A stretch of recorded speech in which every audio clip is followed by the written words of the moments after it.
What's going on YouTube? My name is Yags, and I'm going to start this one off with a little story. The other day, me and my guy Soggy Sausage decided we wanted to play some Halo. So we boot up the game and start streaming. And we're sitting there grinding away on our weekly challenges, and the only thought that's really in my head is, I just want to be playing Elden Ring right now. Or Overwatch, or Cyberpunk, or that unpacking game my girlfriend has been begging me to play. And that made me wonder why. Why aren't I having fun right now? Am I just trash at this game? Is Soggy Sausage Guy really that boring? Or is it that the desync and overly aggressive skill-based matchmaking have turned this game into a lifeless slog most of the time? I'm not going to sit here and act like Halo Infinite has literally zero good elements and things that it does well. But I really feel like there are just so many other games out there that are more deserving of your time right now. There are a lot of reasons for that.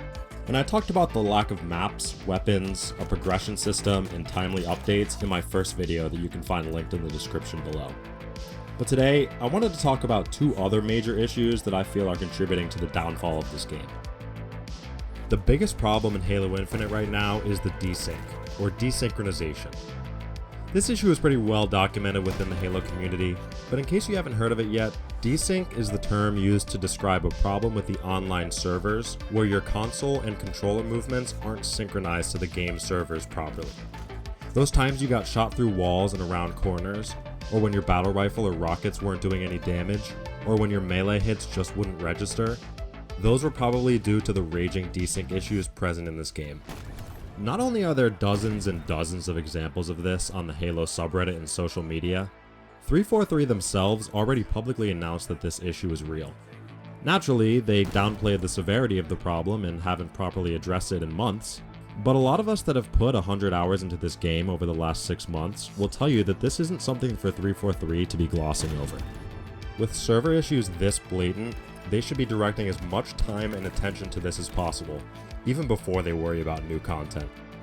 I can deal with a joke of a progression system, I can deal with a lack of maps and modes and classic content, but I can't deal with a broken game, man. And that's what this game is, broken.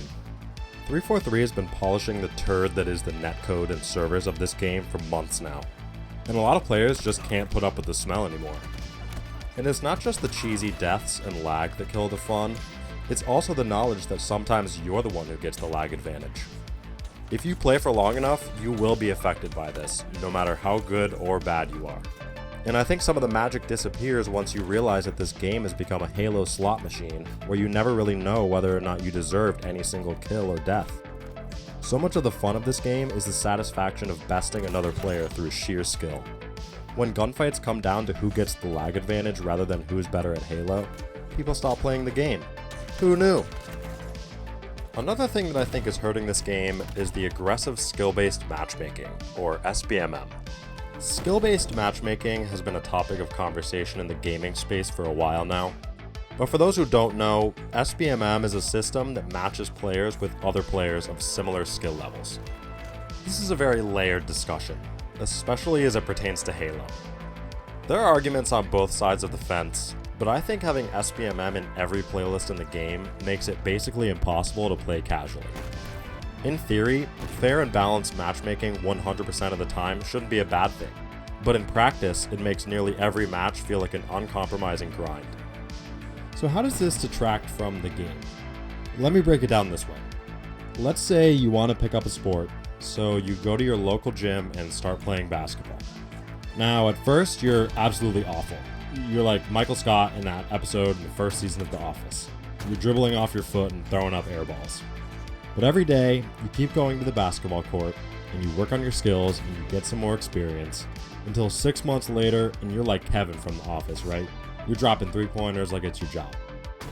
Now, one day, the owner of the basketball court, let's call her Bonnie Ross, decides that since you're scoring too many points against the people at the local basketball court, you're not allowed to play there anymore.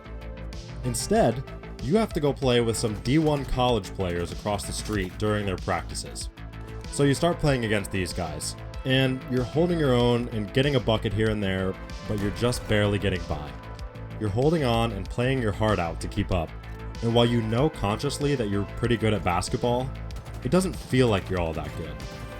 You recognize that while it might technically be more fair for you to be playing against the college kids, you're not having as much fun because you just wanted to play basketball casually in the first place.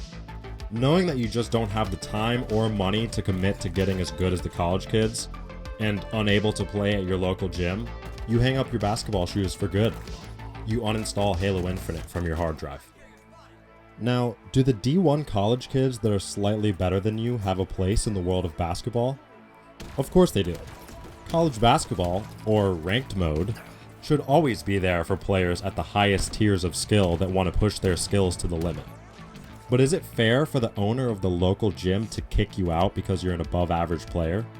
Is it fair that 343 has made every mode sweaty when a lot of us just want to play casually? Some people's response to that question is yes, that it is fair. That the skill levels of players should be as exact as possible in every single match in every game mode. I disagree. I think that while skill-based matchmaking has its place in ranked mode, it shouldn't be in any other playlists. It comes back to the player satisfaction stuff I was talking about earlier. Satisfaction in this game comes from learning the game systems and seeing your skills improve.